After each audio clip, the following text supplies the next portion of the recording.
Question है the real part of the principal value of this. ठीक है, सिर्फ क्या बताना है उसका, प्रिंसिपल वैल्यू का रियल पार्ट बताना है हमें। ठीक है, तो अभी ये देखो एक्सपोनेंशियल फंक्शन ही तो है, इसको हम एक्सपोनेंशियल फंक्शन ही बोलते हैं। और इसको हम कैसे सोल्व करते हैं, लॉग से। ठीक है, मान के चलो ये w कोई फंक्शन है, w is equal to 4 raise to power 4 minus iota. ठीक है, कैसे किया इसको, दोनों तरफ log ले लिया, यहाँ पे लेंगे तो ये तुम्हारे पास हो जाएगा log of w is equal to यहाँ पे लेंगे log of 4 raise to power 4 minus iota. ठीक है, फिर आगे इसको आगे लिख लें हम, तो ये जाएगा तुम्हारे पास 4 माइनस आयोटा और यहाँ पे log ऑफ 4। आगे log 4 की वैल्यू कैसे आएगी, log 4 ही आएगी। आगे 4 माइनस आयोटा, फिर ये, और ये देखो किसकी वैल्यू आई है ये, और आगे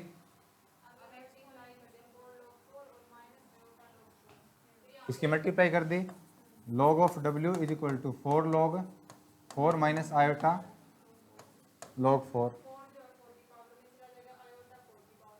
पहले क्यों नहीं किया ये काम, इतना सब काम क्यों किया, पहले क्यों नहीं किया ये काम।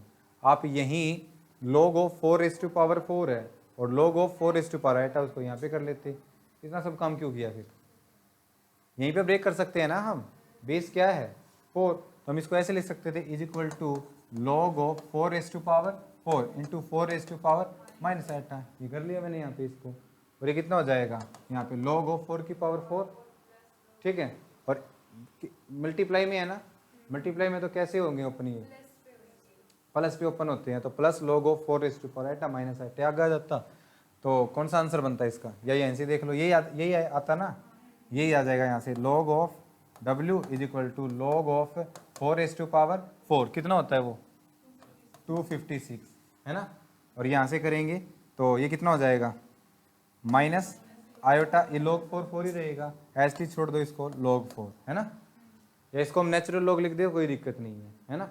नेचुरल log इसलिए लिख रहा है क्योंकि वहाँ पे चेंज करेंगे तो वो उसको बोल देंगे, क्योंकि ये 4 पॉजिटिव नंबर है, इसके कॉरस्पॉन्डिंग आर्ग्यूमेंट कितना होता है 0, दैट्स वाई log 4 को हम नेचुरल log 4 लिख दे तो कोई दिक्कत नहीं है।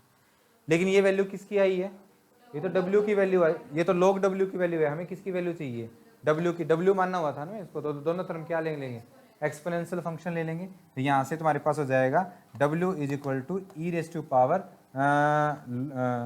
log of 256 minus iota log of 4, base same है तो पावर अलग अलग कर सकते हैं हम। I can write it as e raise to power log of 256 into e raise to power minus iota log 4। और देखो यहाँ से ये कैंसिल आउट, ये कितना हो जाएगा 256, और यहाँ से डी मोवरिज थ्योरम लगा दीजिए। ठीक है, डी मोवरिज थ्योरम, आयोटा को छोड़ के सारा काम किसका होगा, थीटा का, तो इसको करेंगे हम तो ये जाएगा cos of natural log 4 minus है ना, तो यहाँ पे minus iota sine of natural log 4। लेकिन उसने क्या पूछा हुआ है क्वेश्चन में, सिर्फ रियल पार्ट पूछा हुआ है इसका, क्योंकि प्रिंसिपल हम जनरल आर्ग्यूमेंट लिया ही नहीं मैंने इसमें, यहाँ पे प्रिंसिपल वैल्यू का रियल पार्ट, तो इस 256 की मल्टीप्लाई इससे करी तो रियल पार्ट आएगा, और इमेजिनरी पार्ट आएगा इसका minus into 256 into sine of natural log 4। ठीक है, तो कौन सा आंसर आया इसका, फर्स्ट आंसर आ जाएगा इस कैलकुलेशन से।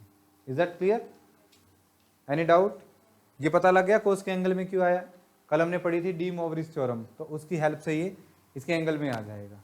ओके, मुस्कान नहीं समझ आया, दोबारा बताऊं, या दोबारा इसको इतना सब करने की जरूरत नहीं थी, ये सब इसको डायरेक्टली ऐसे भी कर सकते थे, log of 4 raise to power 4 into log of plus, ठीक है, क्योंकि यहाँ पे क्या है इंटू, तो प्लस करके कोई फिर डायरेक्टली ये स्टेप लिख सकते थे, ये सब करने की जरूरत नहीं है। एनी डाउट, नेक्स्ट क्वेश्चन लिखिए, iota raise to power iota raise to power iota raise to power iota up to on infinity times ये नंबर है, अल्फा इसका रियल पार्ट और बीटा इसका इमेजिनरी पार्ट, ऐसे तो बोला उसने, और फिर अल्फा और बीटा में रिलेशन देके उसने 4 ऑप्शन पूछ रखे हैं कि अल्फा अपॉन बीटा करो तो ये आएगा है ना, और बीटा अपॉन अल्फा करो तो ये आएगा, alpha square plus beta square करो तो ये आएगा या फिर ये आएगा, है ना। ये तो पूछ रहा है वो, तो आपको इसका क्या निकालना है, रियल और इमेजिनरी पार्ट। क्वेश्चन हो गया उसके बाद, है ना। तो कर दीजिए इसको, देखो ये गिवन है तुम्हें, सॉल्यूशन देखिए इसका, आयोटा, या फिर हम इसको पहले लिख सकते हैं alpha plus iota beta is equal to iota raise to पर iota and up to so on infinity times. पर जब ये इस टाइप से हो तो इन्फिनिटी था ना, ये अल्फा नहीं था ये, ठीक है, मैंने बोला ठीक था, लिखा गलत था। देखो यहाँ पे इन्फिनिटी टाइम है ना ये, तब देखो दोनों तरफ क्या ले लेंगे हम, लॉग ले लिया, तो यहाँ पे हो जाएगा log of alpha plus iota beta is equal to log of iota raise to power iota and up to sworn infinity. अब देखो ये तो बेस है इसका, आयोटा आयोटा की पावर है ये, तो पावर तो आगे आ जाती है ना, तो यहाँ पे आगे आ जाएगी, कितना हो जाएगा log of alpha plus iota beta is equal to यहाँ पे क्या आ जाएगा iota raise to power iota raise to up to sworn infinity आगे आ जाएगा, और यहाँ पे क्या रह जाएगा log of iota. Any doubt? लेकिन इसको तो हमने क्या जूम किया हुआ है already, alpha plus iota beta, तो जाएगा तुम्हारे पास log of alpha plus iota beta is equal to, यहाँ पे करेंगे हम तो ये दोबारा अल्फा प्लस आयोटा बीटा, है ना, और यहाँ पे करेंगे लॉग ऑफ आयोटा है, लॉग ऑफ आयोटा, आयोटा कहाँ पे आएगा, इमेजिनरी एक्सिस पे, पॉजिटिव इमेजिनरी एक्सिस पे, वहाँ पे आर्ग्यूमेंट क्या होता है π/2, आयोटा का मोड कितना होता है 1, log 1 0 होता है, तो 0 प्लस π/2 क्या आ जाएगा π/2 आयोटा, है ना। Any doubt? यहाँ पे देखिए, अच्छा इसका भी मैं अलग अलग कर सकता हूँ क्या, log of alpha plus iota beta है, क्यों, इसका फॉर्मूला नहीं पता क्या, आज आते ही हमने जब लॉगरिथमिक फंक्शन पढ़ा था तो नहीं किया था, या फिर e की पावर में लेके जा सकते हैं हम इसको, है ना। तो दो तरीके हैं, या तो आप इसको एज इट इज एक्सपेंड कर दीजिए, या फिर लोग है यहाँ पे इसको हटा के यहाँ पे e की पावर कर दीजिए, और फिर रियल और इमेजिनरी पार्ट इक्वेट कर दीजिए, वहाँ से अल्फा और बीटा की वैल्यू आ जाएगी। ऐसे ही बोल रहे हो, तो I can write it as alpha plus iota beta is equal to e raise to power alpha, इसकी मल्टीप्लाई कर देना अंदर π/2 iota, iota into iota minus beta π/, ये कर दिया, है ना।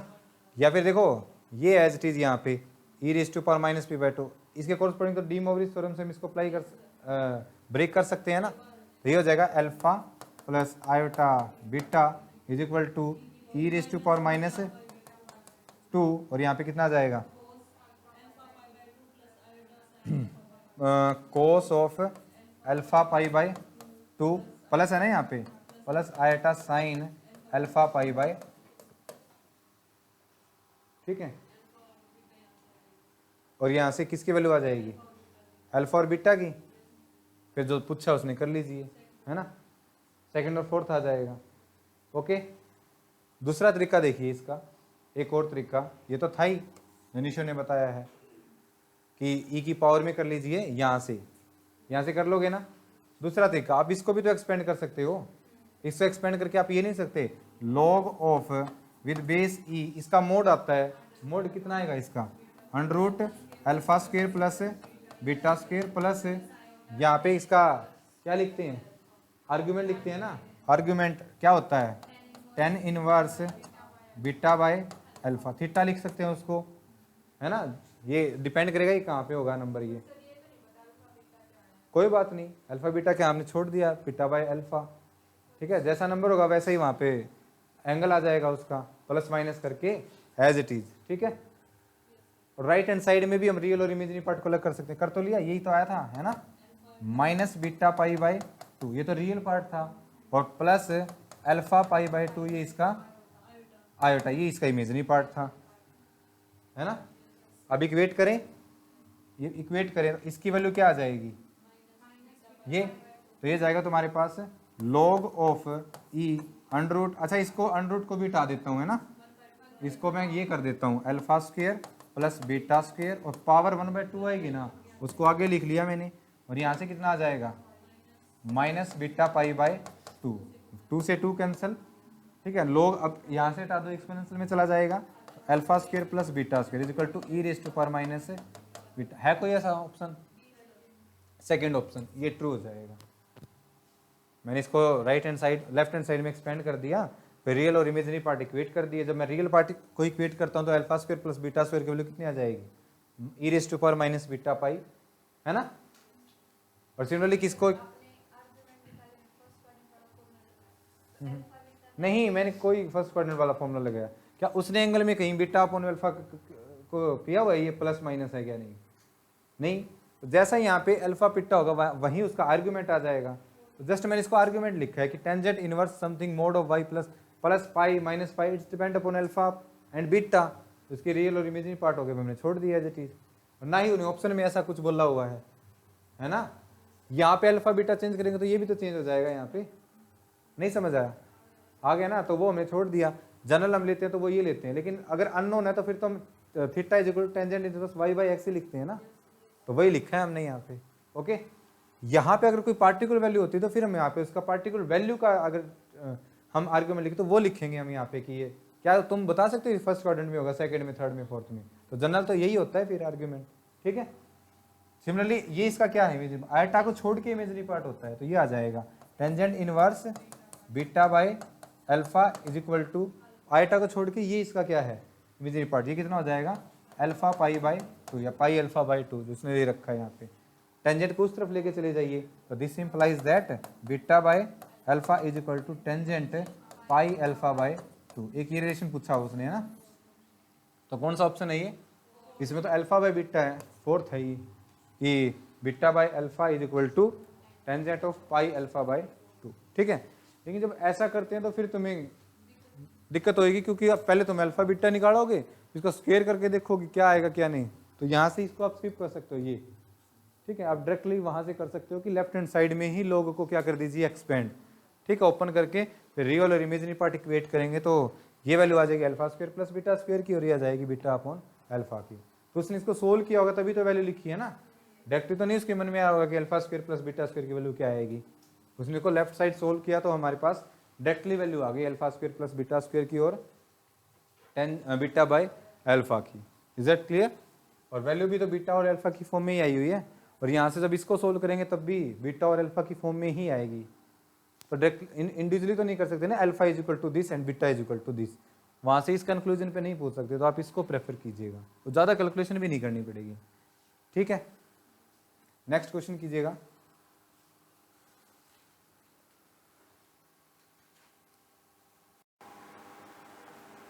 एक्सप्रेशन गिवन है mod of z minus 5 iota upon z plus 5 iota is equal to 1।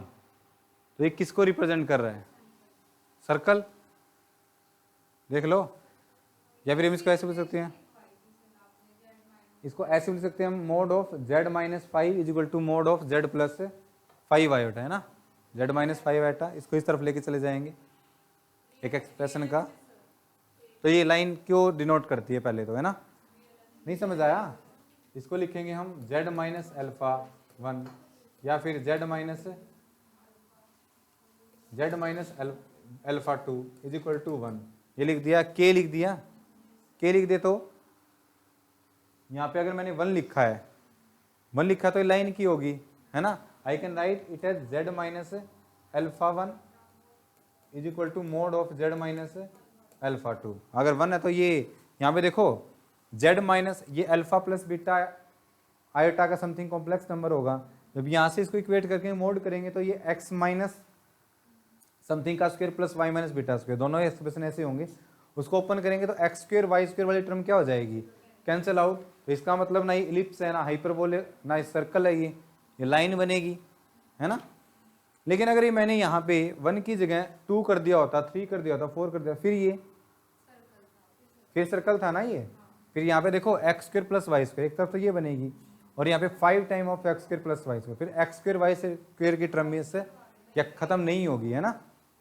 नहीं होगी ना। तो ये सिर्फ 1 के लिए सिर्फ लाइन बनती है, 0 के लिए तो फिर क्या होगा? 0 के लिए तो फिर z माइनस अल्फा का मोड, फिर वहाँ तो वो सर्कल बनेगा, और वो तो सर्कल की इक्वेशन होती है।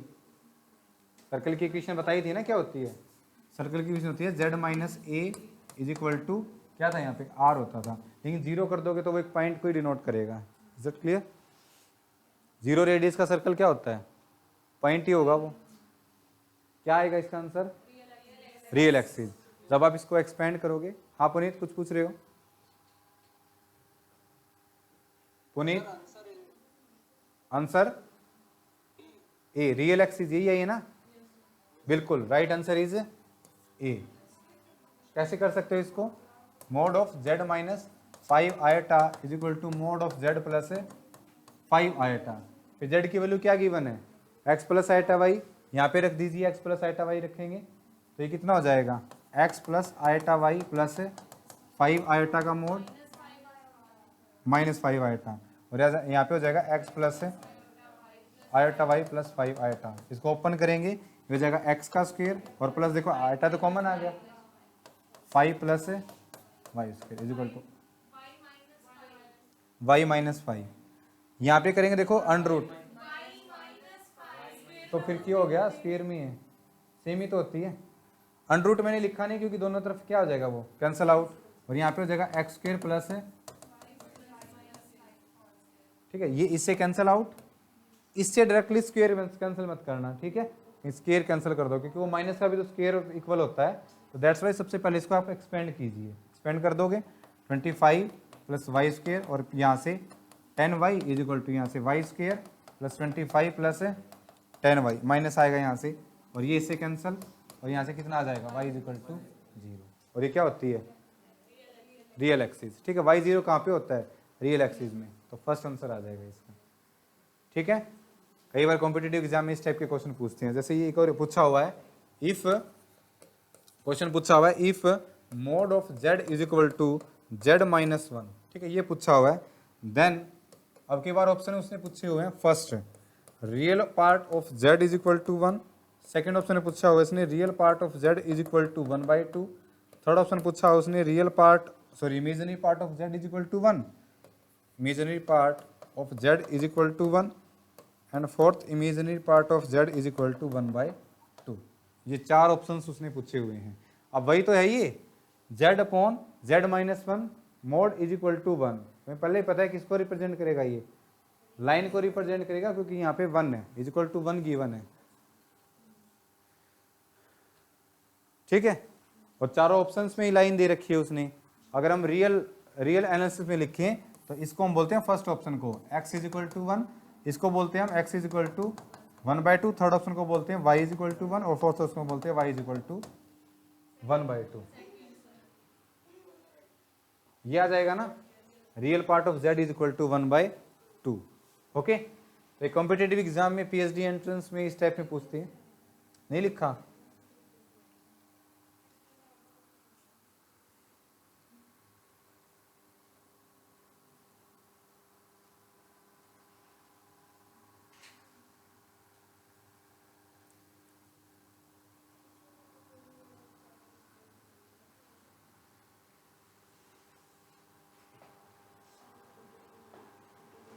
कैलकुलेशन बेस्ड भी पूछ सकते हैं।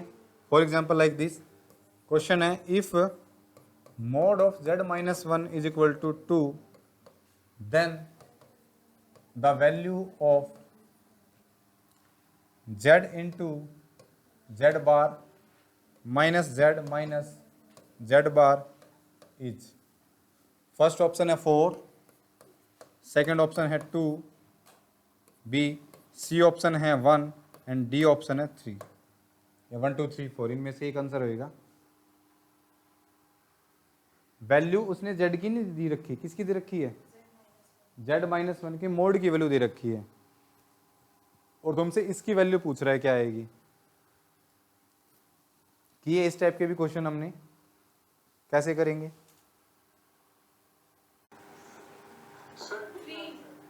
डी आंसर 3 आएगा। I think it's right. कैसे किया अनंता?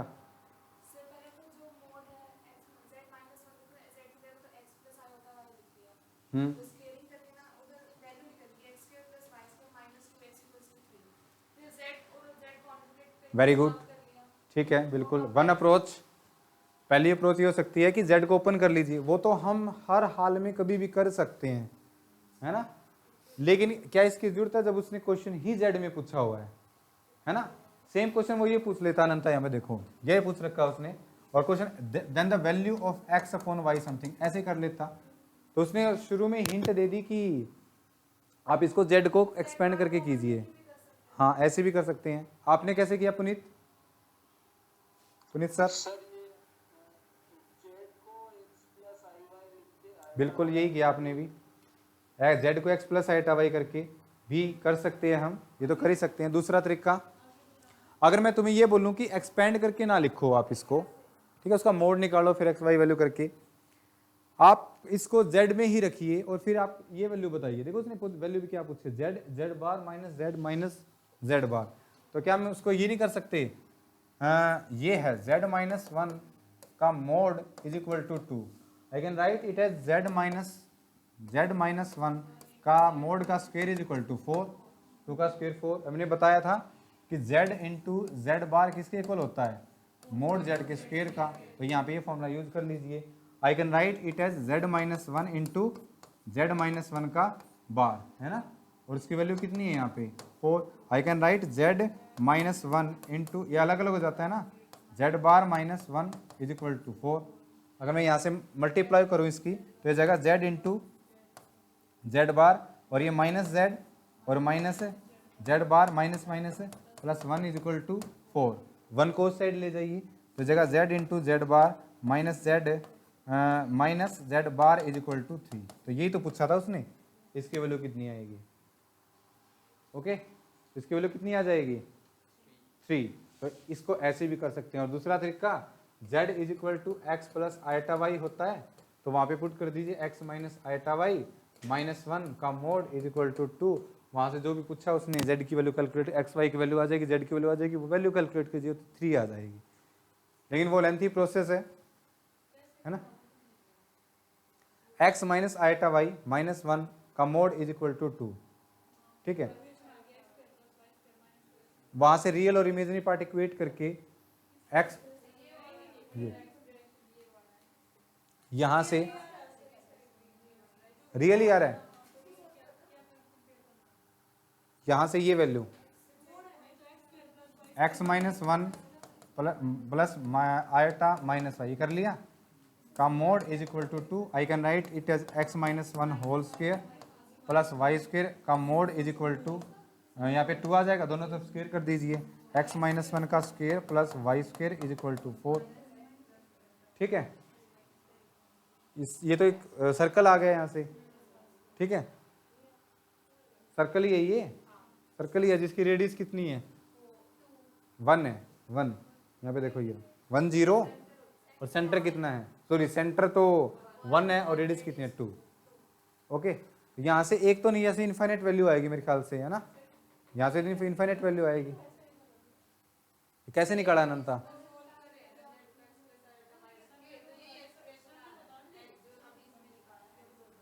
अच्छा सिंपल z के लिए, अच्छा बाई चांस अगर z को हम डायरेक्टली यहाँ पे पुट करें x प्लस आइटा वाई, तो सोल्व करके वो 3 आ रहा है, ये बोल रहे हो, कैंसल आउट होके, ठीक है, वो पार्टिकुलर वैल्यू के लिए आ सकता है, इससे तो नहीं आ रहा ना, इससे तो नहीं, फिर इसका कोई यूज ही नहीं है फिर उसमें।